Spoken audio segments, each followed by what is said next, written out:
Don't buy. Renting is smarter, is marketing that will cost you hundreds of thousands of dollars. Moving forward with the Dekker team. Moving forward together with the Dekker team.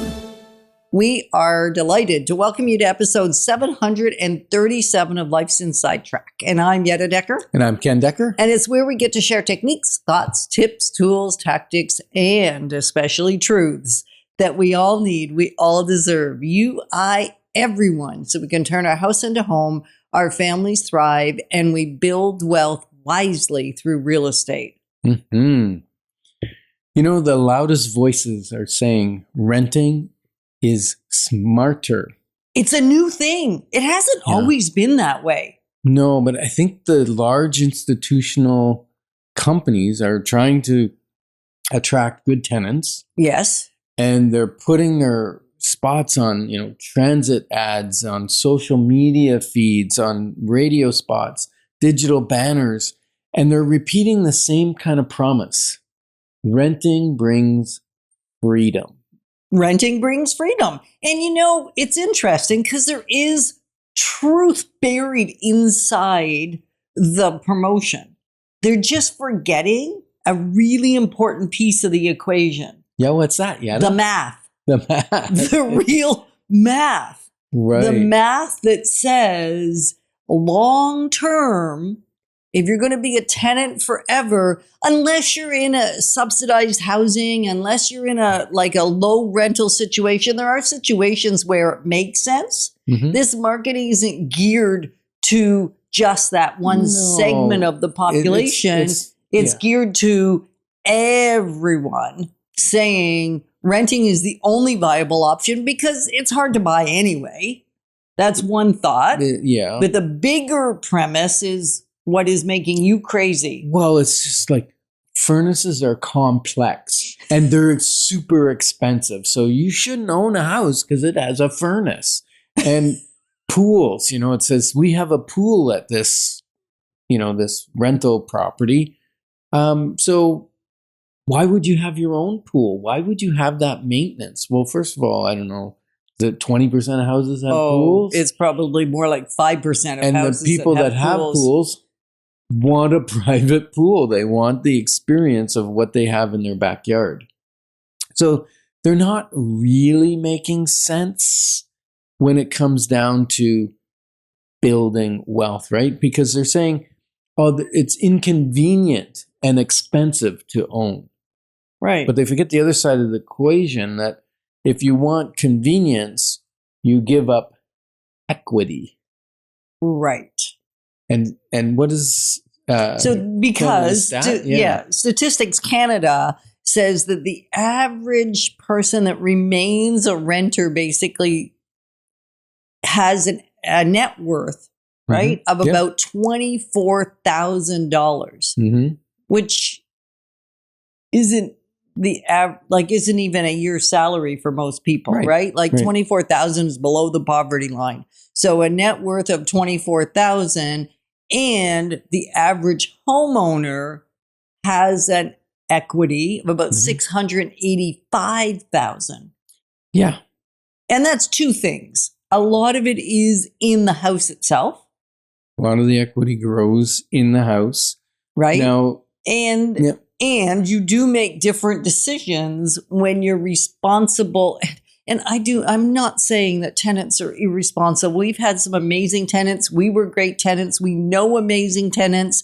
And again, there are times and seasons, and we're going to talk about that in the next section, right? Right now, we just want to debunk this myth that for everyone that's renting, it's a bad idea to own. Yeah, it just doesn't make sense what they're marketing. It's kind of like propaganda. Right? It is propaganda, and yet it sounds believable. It is. Because a partial truth is a truth. They're just leaving out the rest of the truth.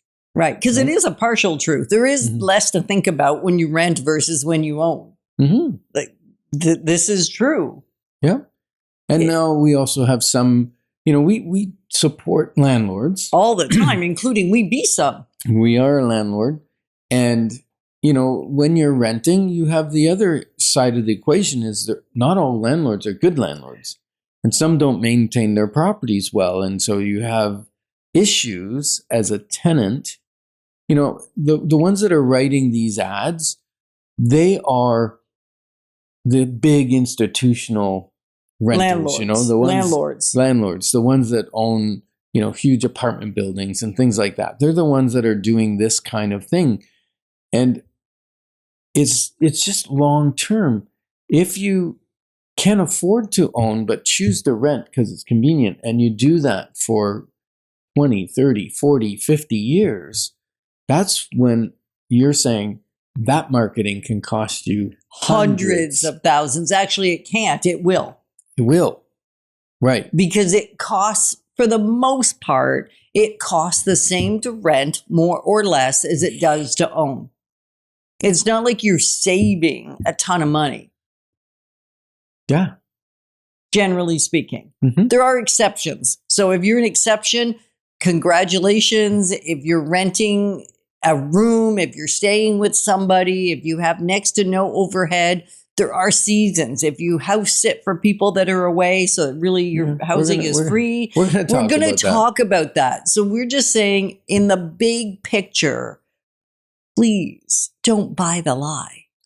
Yeah. Because it's a half-truth. Yeah, because what's missing is the part where somebody else builds equity while you're paying for the privilege of avoiding the inconvenience of owning. And, like one of our best investor clients, their slogan is build wealth, do good. Well, it's actually do good, build wealth. Yeah. Sorry. Like even, right? So it's do good. They are amazing landlords. Yeah. They look after their properties. They improve their properties so that they're giving a safe and awesome place for tenants to live. The other thing they do is, it's kind of funny, is, well, it's not funny. It's really part of their mandate. They give their tenants our book, the Wealth Formula, because nothing does their heart better than seeing a tenant who either buys the building off of them later or goes out and buys a property. Yes, they have the inconvenience of finding the next tenant, but they love helping tenants move on to build wealth because they believe in doing good and building wealth. Which is a great strategy. So we want you to think about this. If you've been renting for 3 years, 5 years, 10 years, 20 years, just because you think this makes sense, maybe a clarity call is a good idea. Just let's explore the full truth rather than half a truth. And let's explore the math. Let's look at math. Money is math. Yeah, math doesn't lie. No, the money math.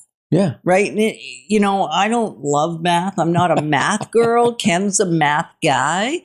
And yet when you can show me the hardcore numbers on a piece of paper or on a spreadsheet, a simple spreadsheet, doesn't have to be complicated. This is what it's costing me to rent. This is what it's costing me if I'm going to buy something relatively the same, right? We want to make sure that we're keeping apples to apples, right? And this is the equity I'm building. This is the other person's equity I'm building. Right. How does that math stack up? Yeah, exactly. So Mark Twain says, a lie can travel halfway around the world while the truth is putting on its shoes. Helping you build wealth wisely through real estate, because being wealthy is about much more than just money. And next, we are going to explore, I promise, why there is times where you do want to rent. It's a good idea. Moving forward with the Dekker team. Moving forward together with the Dekker team.